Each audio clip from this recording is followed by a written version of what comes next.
Very good morning, class 11. So let's start with today's class. We are going to continue the reading of the chapter Silk Road, written by Nick Middleton. So till now we had discussed that how their journey to Mount Kailash started for the Kora.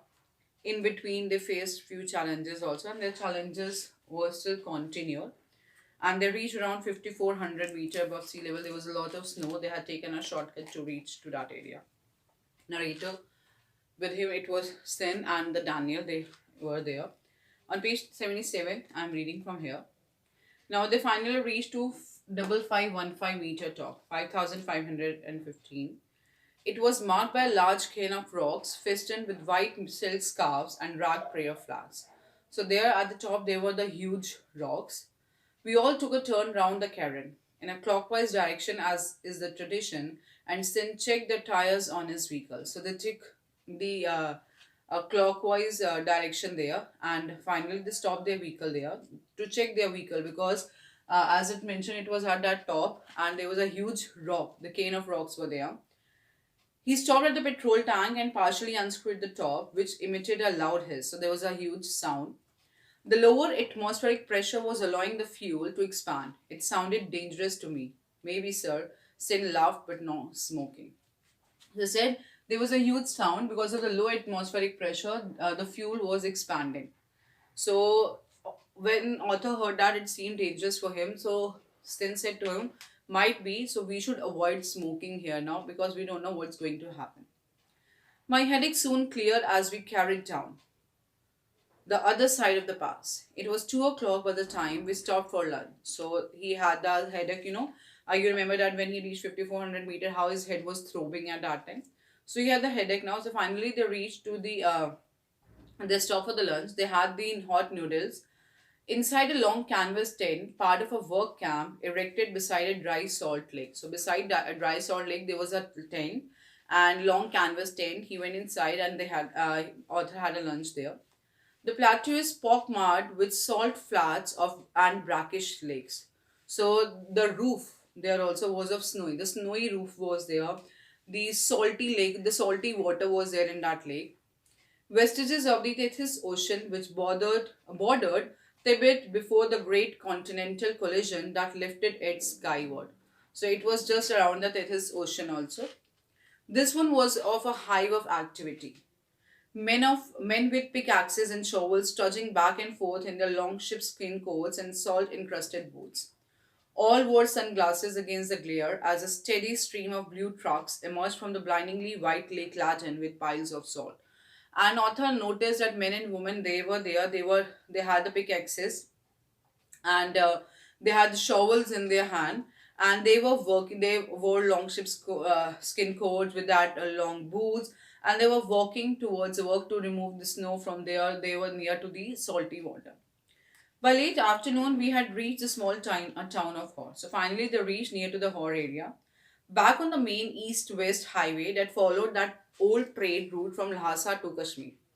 Daniel, who was returning to Lhasa. So finally, when they reached near to the small town of Hor, Daniel, he was about to go to the Lhasa, found a ride in a truck. So Sten and I bade him farewell outside a tire repair shop. So and they suffered two punctures actually. So they were at the repair shop and Daniel went returned to the Lhasa. So author and the Testin, who was the author, they both said goodbye to Daniel. Suffered two punctures in quick succession on the drive down from the salt lake, and Sin was eager to have them fixed since they left him with no spare. So Sin wanted to repair because they had no any repair tire, already they used it. Besides second tire, he had changed had been replaced by one that was as smooth as my bald head. So Sin already removed actually. Hor was a grim. Now, there's a description about that Hor place. It was a very miserable, grey, dark area. No vegetation, just dust and rocks were there. And they were scattered there, which was unfortunate given, and it was sat on the shore of the Lake Mansarovar. So we need to remember it was near the Lake Mansarovar, Tibet's most venerated stretch of water, so the most holy sacred place there. Ancient Hindu and Buddhist cosmology pinpoints Mansarovar as the source of four great Indian rivers. So, according to Indian Hindu and Buddhist philosophy, also this lake Mansarovar contains a mixture of four rivers.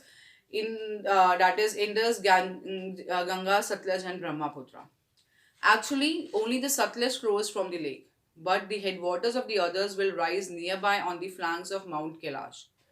We were within striking distance of the great mountain, and I was eager to forge ahead. So finally, they were just near noticed Lake Mansarovar, and author was eager to move forward, to go forward, and to have that Kora. But I had to wait. But still, he need to wait. Sim told me to go and drink some tea in Horse Only Cafe, which, like all other buildings in town, was constructed from badly painted concrete and had three broken windows. So Sim suggested him that you should go to the cafe. There was only one cafe. You should have a tea there. And that cafe was built up in a very bad. It was very badly painted. It had three broken windows too. The good view of the lake through one of them helped to compensate for the drought. Although the ambience of that lake was very I can say here very bad. It seemed to be very unpleasant one, but from that one broken window, he was able to enjoy the view of the Lake Mansarovar. So that made him to sit there for a while and enjoy his cup of tea. So I guess till here it's clear to you. Next we can continue in the next class.